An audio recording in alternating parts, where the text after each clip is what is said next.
President, yesterday it was reported that classified war plans were leaked by the Secretary of Defense over unsecured text messages.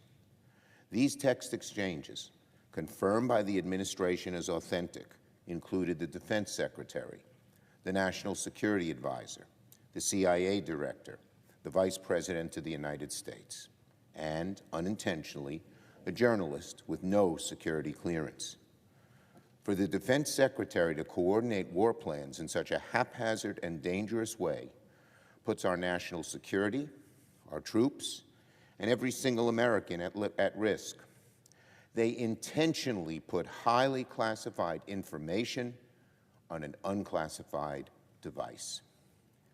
Every single senator, Democrat and Republican and independent, must demand accountability.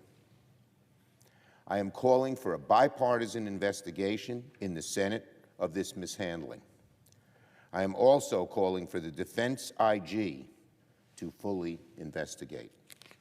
This is too serious not to know exactly what happened, why it happened, and how to prevent it from ever happening again.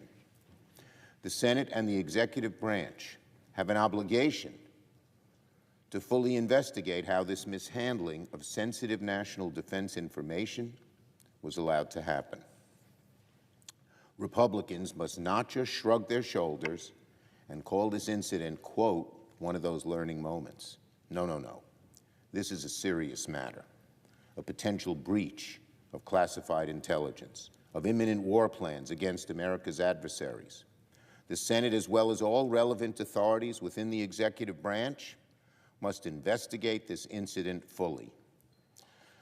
We need to know how this conversation was allowed to happen in the first place on an unsecured channel. We need to know the potential damage it could have caused our national security. And we need to know how to prevent this from ever happening again.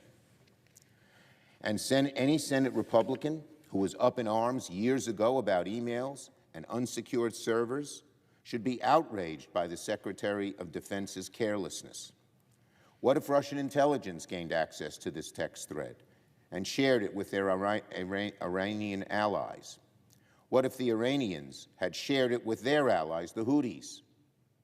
A terrifying thought, putting American lives, the lives of our armed forces, in jeopardy. At best, Secretary Hegseth showed a colossal lack of judgment. At worst, he put America's national security and perhaps American troops in danger.